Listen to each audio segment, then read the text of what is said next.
Most people who buy an SUV never actually plan to go off-road, ever. Cars like the Q5 are all about image and style, and Audi is a master of these two categories. However, the Q5 is also big on interior space. The boot's large, there's hardly any lip for you to lift things over. Yeah, don't ask about that. And you get a nice shiny kick plate there to remind you this is a premium product.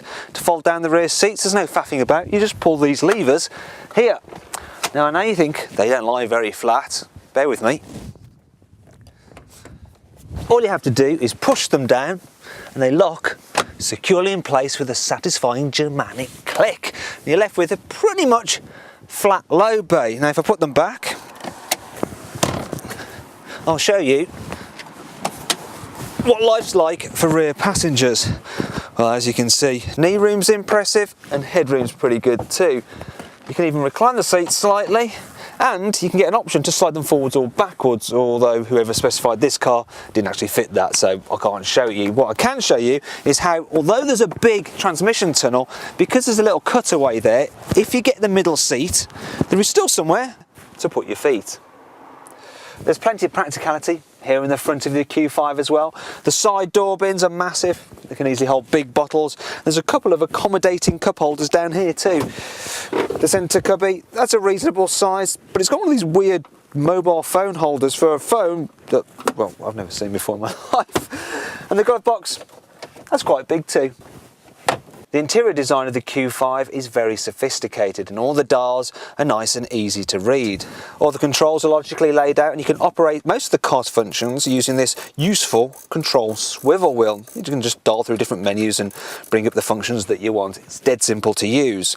Now, equipment is very generous across the range. For instance, you get climate control, you get parking sensors and of course leather as standard on all cars. But the best bit has to be the quality, because everything you touch just feels so expensive.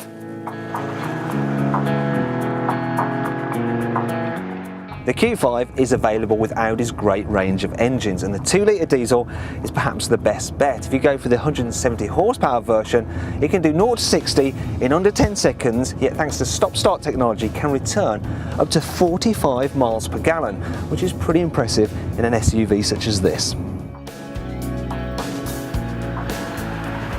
As you'd imagine, this car is really good on long motorway journeys. The seats are nice and big, which is handy if you're a little bit on the large side, while the cabin is well insulated from outside noise. It's easy to drive in town as well because all the controls, they're nice and light and the visibility is excellent. And the wing mirrors, they're so large that you can almost see the future in them. However, what may surprise you is that when you get on an open road such as this, the Q5 handles as well as most cars. There's virtually no body roll round corners, the steering is very sharp and direct, and there's absolutely loads of grip.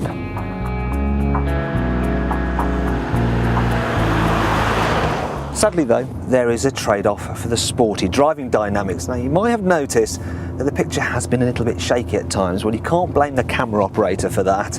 It's because the suspension is a bit on the firm side and it bounces around this car over small undulations in the road, which does get a bit annoying after a while. Another problem I have is that the pedals are a little bit offset, so you can feel a bit twisted behind the wheel. For instance, the clutch pedal is where you'd normally expect the brake pedal to be. The brake pedal is where you'd normally expect the throttle pedal to be, and the throttle pedal, well, I think you get the idea, don't you? For some people though, the Q5's biggest drawback will be its limited off-road ability, because while it may have 4x4 traction and gadgets like hill descent control, it simply can't match a Land Rover Freelander in the rough stuff. But that's hardly going to put you off if you don't actually plan to go off-roading, which, let's face it, you probably don't, do you? No, you don't. Anyway, you won't want to get your lovely Audi all muddy.